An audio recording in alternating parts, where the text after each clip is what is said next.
Welcome to How to Yu-Gi-Oh! Summary, Fundamentals, Duelist, Relying on the Opponent. Chapter 1. Okay, so in this video, I'm going to talk about the effects that rely on the opponent and how they're not really reliable in Yu-Gi-Oh! With that being said, let's get on with the rest of the video. Chapter 2. Okay, so as you can see in front of you, we have the first kind of effects that don't rely on the opponent. And these are called just conditional effects that are due to a game mechanic performed by your opponent. These involve summoning or a specific action of the opponent. One of these is, for example, Witch's Strike. Witch's Strike, when it came out initially by the community, was thought to be a really good card, really powerful. And if we can read Witch's Strike effect, if your opponent negates the normal or special summon of a monster or the activation or of a card effect, destroy all cards your opponent controls and in their hand. Sounds good, right? Sounds great, right? In theory, it looks alright. But it is conditional on your opponent negating. The activation condition is them negating a summon that you conduct, either be a normal or special summon. And then that is the window that this card activates. Furthermore, because Witch's Strike is a normal trap, it means it also misses the timing. You need to calm down with that. So there's a lot of things to consider here, and it just was a card that just doesn't work. Relying on the opponent and all these things doesn't work. Then we have Annihilating Retrolight. This is a card that is coming out in the summertime of this year, Counter Trap. Now, when your opponent activates the effect of a monster on the field that was not summoned this turn, negate the activation. Then you can banish a face down, all face up monsters your opponent controls that were not summoned this turn. If the set card in its owner's control is destroyed by an opponent's card effect, you can set one trap from your deck. Now, when we look at Annihilating Retrolight, it looks pretty good, right? Unlike Witch's Strike, which is a normal trap, Annihilating Retrolight is a counter trap. So it has spell speed 3. It's got its effect will resolve, and it's the highest form of spell speed. But again, the issue comes again because it relies on the opponent. Now, well, you gotta be so complicated. Essentially, this is meant to be, when we can think about it, a board-breaking type card. But the problem with this is that it also cannot be activated the turn it is set, which hinders this card massively. If this card had an activation condition similar to Solemn Report, then yes, I would consider this one of the best cards, in fact, the best counter trap of 2026. But because it doesn't have that activation condition, I think this lessens this card to a significant degree. And this also means that you just can't activate this going second. Because you are trash! As you'd have to wait a turn, as you can't activate it the turn it is set. Annihilating Retrolight with this kind of effect has to be a trap that activates the turn it is set if it is to be a board breaker. Sadly, it is not. That would give it an inch of usage and usability. But the way it stands now, this card isn't good. I would not even consider this card for anti-meta decks or trap decks, as it's just way too slow. The Trap Trick lineup or Trap Tracks and other sort of trap cards are much better because you can banish a trap activating the turn they're set. This doesn't do that. While Honest Distraction, it can set any trap, which means a counter trap or whatever. But that just means it's just a bait card and it might as well not be useful. So, yeah. So far, we can see from these two cards you can see in front of you, relying on the opponent with an effect that is reliant on a game mechanic, i.e. summoning with Witch's Strike, or activation, or the activation of an effect, which is here, just doesn't work in Yu-Gi-Oh! And we are seeing, and as you can see here, opponent effects that rely on the opponent, game mechanics, sorry, that rely on the opponent just cannot successfully resolve. Let's move on. Chapter 3. And here we have these three cards. Now, these are effects that rely on the opponent, but on the area of the cards in question where the opponent's cards are. So, for example, made to order mermaid outfitter. Let's read that effect. Target one card in your opponent's graveyard, banish it, then you can add one card from your deck to your hand with the same name as that banished card. You can only activate one made to order mermaid outfitter per turn. Now, you look at this card, and I remember at the time it was released, we thought that maybe this could be useful in the mirror match. Did someone say perfect consistency? But again, made to order mermaid outfitter has a problem. The only time you would potentially use this is only when you're playing a mirror match. But if you need cards that search your deck, well, your cards in your deck just do that for you. There's a convoluted way of adding consistency to your deck, but you have to rely on your opponent, and you can only play it when your opponent is playing the same deck as you. Yeah, so with all these stipulations and with all these things, this renders the card completely utterly useless, and it's just not useful at all. We have the next counter trap, which is built on the same premise of made to order, which is showdown of the secret sense scroll techniques. So what its effect: when your opponent activates a spell or a trap card or monster effect with the same name as a card in their graveyard, negate the activation, and if you do, destroy that card. Essentially, this is Call by the Grave, but as a counter trap. I find this rather odd. Essentially.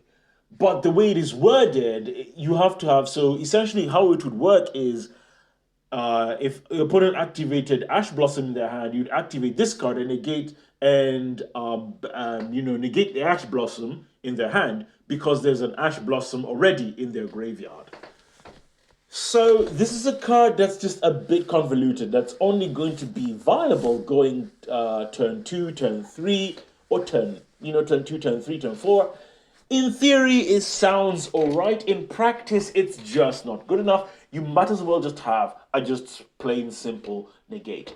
While having a negation that, relies on the amount of copies that have been played is good and sounds fantastic, right? Again, we're relying on the opponent and we're relying on 2 to 3 turns or 4 to 5 turns that have passed.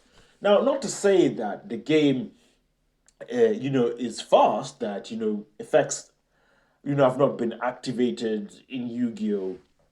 For that will resolve. But the problem is that with Showdown, it's really quite slow, and it really is much better if you're to have just a plain normal negate. You've got to wait a turn, so you can't use it immediately, and it only has viability going turn 3, turn 4, turn 5. And even then, it's just not viable. It's just better to you to play a simple plain negate. And finally, we have Broken Line. Well, let's read Broken Line's effect. When a spell, trap, or monster effect is activated in this card's column while this card is set, negate the activation, and if you do, destroy that card. Now, this was a card that on release, it saw people, as players, we thought it had potential. After all, we were just on the excitement of Infinite Impermanence, which was released just the set before this card was released. So in theory, it sounded that this was a really good card, right? We're in Master Rule 4. You can set it on the middle column where the extra deck monster is, so which monsters are summoned in the link monsters are summoned in the extra monster zone. So you can always guarantee to negate an extra deck monster, a link monster, potentially. But with all these going for it, again, I think there's a problem with this card. Like, this isn't just a plain negate, and unless your opponent is playing link monsters, or unless they're using that particular zone that you've set it in, then it's not that good. It is a color mechanic, but it is not as flexible as Infinite Impermanence, and for that reason, This card just didn't see any play, and I don't think it will ever see any play. It truly is a broken line, as it's just quite broken in how it just doesn't work at all. So yeah, these are effects that rely on the opponent, but on the position of cards in Yu-Gi-Oh! And we find that effects that rely on the position of cards in Yu-Gi-Oh!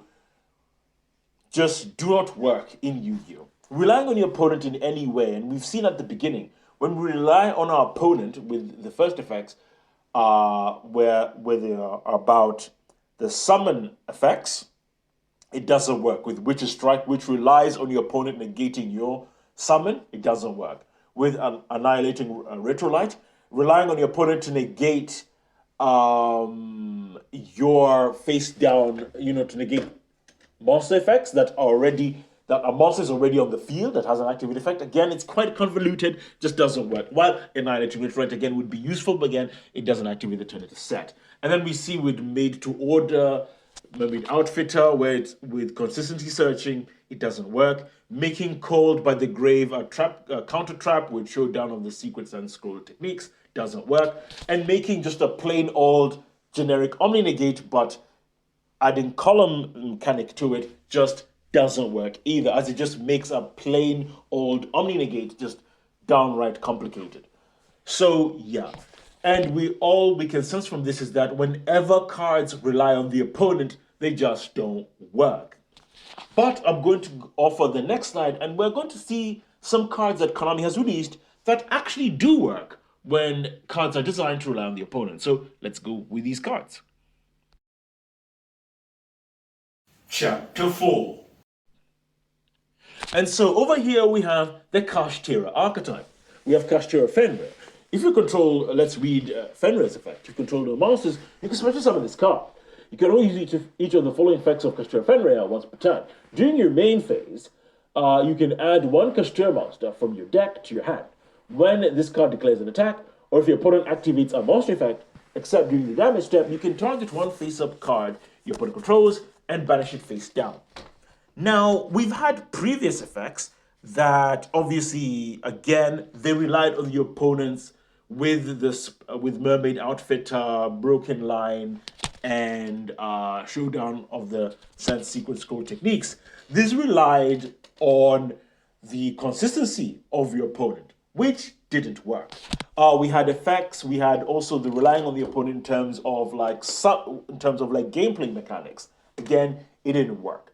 But what about if we relied on opponents with monster effects? We tend to find that this works very well. Hand traps tend to be built on this philosophy. Ash Blossom works very similarly to Kashtira Fenrir. All the hand, whether it's Ghost Bell Haunted Mansion, Ash Blossom, Effect Veiler, Ghost Moon and Spooky Dogwood, etc., etc., and all these other hand traps that we have, they tend to work this way. So Kashtira Fenrir works fantastically, as monster effects are common effects in Yu-Gi-Oh! That are applied whether in your turn or your opponent's turn. And does it miss the timing? No, not necessarily, because the way Kashtira Fenrir is worded is that the effect will activate after the opponent has successfully activated a monster effect, right? Then it activates. So such sorts of cards that are worded in such sorts of ways, which like Kashtira Fenrir, are fantastic. And in fact, Fenrir in OCG was so good that it got limited. However, in TCG, it's still at 3, and has never been hit. We have Kashtira Unicorn. Let's read that effect. If you control the monster, you can special summon this card from your hand. You can only use each of the following effects of Kashtira Unicorn once per turn. During your main phase, you can add one Kashtira spell from your deck to your hand.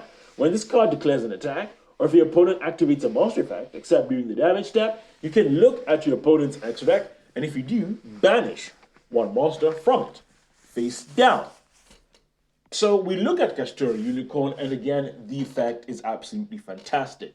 The activation window can only be activated when your opponent has successfully activated a monster effect, which again is really good. And now we see a recurring trend here that when relying on your opponent only works when it is based around monster effects. We see time and time again in Yu-Gi-Oh!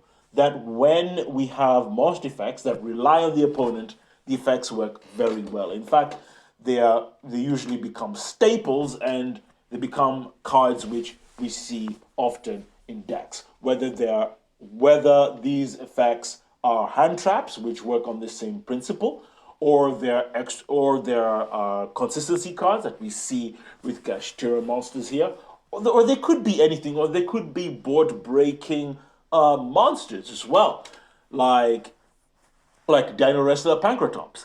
As you know, it can be summoned when your opponent has more monsters than you do. You can tribute it, and since this being a quick effect, and just tribute it and destroy one face-up card the opponent's on the field.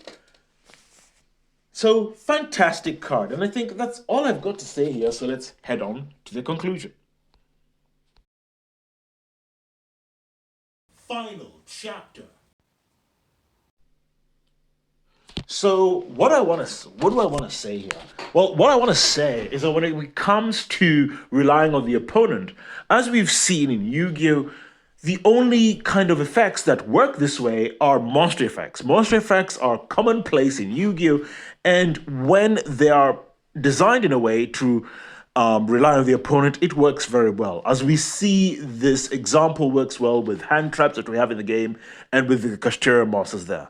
However, relying on the opponent doesn't seem to work when it's based off of game mechanics like summoning, or like with movement of cards, or when it's tied to consistency searching.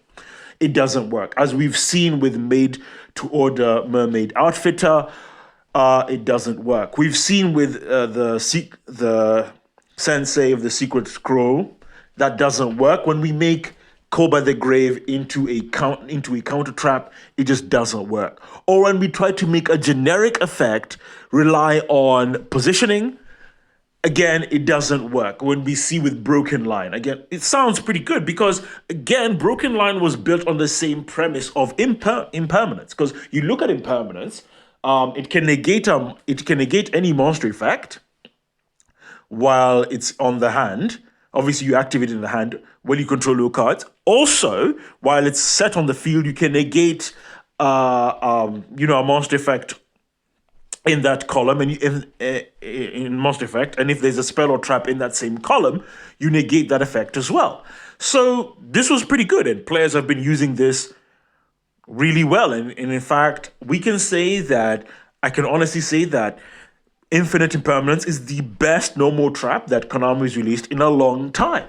But we look at Broken Line, which is built on that same premise, however, being stronger, being a generic Omni-Negate, relying on that column mechanic that Infinite Impermanence has, but it just doesn't work. And we see here that just placing, a column mechanic onto a card and giving it a generic negate, trying to make it similar, is not enough to make a card viable, i.e. relying on your opponent in this way. So we learn here that relying on the opponent when it comes to movement of cards or consistency searching doesn't work. It also doesn't work when we're relying on the opponent when it comes to gameplay mechanics that involve summoning. That also doesn't work when they stop your gameplay mechanic, like with Witch's Strike. Witch's Strike, in theory, sounds all right, going second. However, it just doesn't work because its activation condition is that you can only activate it when your opponent negates your summon. So it just doesn't work there. And with Annihilating Retrolight, your opponent has to already have a very strong board for you to be able to activate Annihilating Retrolight. So again, sounds good in theory, but in practice, it just doesn't work. While Annihilating Retrolight definitely has that effect that when it is destroyed, you can set any trap. So you can set any counter trap, you can set itself or any other counter trap. But again, if you're doing all these things just to get it destroyed, then you might as well just get a generic counter trap like the Solemn cards, which will do your job which will do that job, and you don't have to go through all this rigmarole. Yeah. that's about it. So tune in next time as I'll talk about more things on this channel. Hope to see you soon. We come to the end of this video. So, as I like to say, you are one step closer to becoming a Yu-Gi-Oh! Master. My fate, right, is in your hands.